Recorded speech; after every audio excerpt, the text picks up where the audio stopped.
Hello guys இந்த வீடியோல எதை பத்தி பார்க்க போறோம் அப்படி சொல்லி பாத்தீங்கன்னா இந்த வாரம் இனியாவுடைய பெர்ஃபார்மன்ஸ்க்கு அதாவது எஸ்பிபி சரண் சார் கூட இருக்கக்கூடிய ஜட்ஜஸ் எல்லாம் ஒரு ரியாக்ஷன் கொடுத்திருக்காங்க. அது மட்டும் இல்லாம ஒரு விஷயத்தை மென்ஷன் பண்ணிருக்காங்க. அதுக்கான பின்னணிகள் என்னன்றதாங்க இந்த வீடியோல பார்க்க போறோம். நம்ம சேனலை ஃபர்ஸ்ட் டைம் பார்க்குற பர்சனா நீங்க இருந்தீங்கன்னா மறக்காம நம்ம சேனலை சப்ஸ்கிரைப் பண்ணிக்கோங்க. அப்பதான் நான் அடுத்தடுத்த போற வீடியோக்கான நோட்டிபிகேஷன்ஸ் அண்ட் பாப்அப்ஸ் வந்து உங்களுக்கு கண்டினியூஸா கிடைச்சிக்கிட்டே இருக்கும். அது மட்டும் இல்லாம இந்த வீடியோ பத்தி உங்களுக்கான கருத்துக்கள் ஏதாவது இருந்துச்சுன்னா தாராளமா நீங்க கமெண்ட் பாக்ஸ்லயும் மென்ஷன் பண்ணலாம்.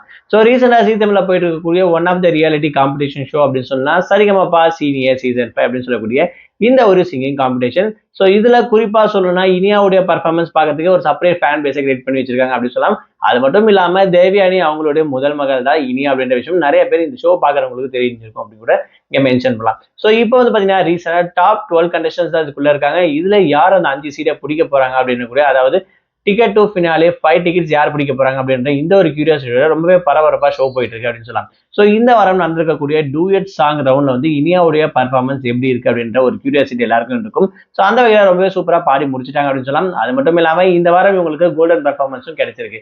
ஸோ இவங்களுடைய பர்ஃபார்மன்ஸ் பாட்டுக்கு வந்து ஜட்ஜஸ் சொல்லியிருக்கக்கூடிய விஷயங்கள் என்னன்னா, நீங்க ஸ்டார்டிங் ஸ்டேஜ்ல இருந்ததுக்கும் இப்ப இருக்கிறதுக்கும் படிப்படியா ஸ்டெப் பை ஸ்டெப்பா வந்து பாத்தீங்கன்னா நல்லா க்ரோத் ஆயிருக்கு, நல்லா டெவலப் ஆயிருக்கீங்கன்ற விஷயத்த சிங்கர் கார்த்திக் வந்து பாத்தீங்கன்னா மென்ஷன் பண்ணியிருக்காங்க. அது மட்டும் இல்லாம கூட இருக்கக்கூடிய மத்த ஜட்ஜஸ் ஸ்வேதா மோகன் மேம் ஆகட்டும், இல்ல எஸ்பிபி சரண் சார் ஆகட்டும், இவங்க எல்லாருமே உங்களுடைய பாட்டு ரொம்பவே சூப்பரா பாடிருக்கீங்க. அது மட்டும் இல்லாம இந்த பாட்டை பாடும்போது, அதாவது வலியோசை கலகல அப்படின்னு சொல்லக்கூடிய இந்த ஒரு சாங்கை தான் பாடியிருப்பாங்க. இந்த பாட்டை பாடும்போது ஒவ்வொருத்தருக்கும் நிறைய எக்ஸ்பிரஷன்ஸ் வந்து கொடுப்பாங்க. ஸோ அந்த எக்ஸ்பிரஷன் பண்ண பர்ஃபார்மன்ஸ் எல்லாமே ரொம்பவே சூப்பரா இருக்கு அப்படின்ற விஷயத்த மென்ஷன் பண்ணியிருக்காங்க. இது வரைக்கும் நீங்க பாடிட்டு இருந்தா அந்த ஸ்டேஜ் பர்ஃபார்மன்ஸ் வந்து இது வந்து நெக்ஸ்ட் லெவல் உங்களை வந்து கொண்டு போயிருக்கு.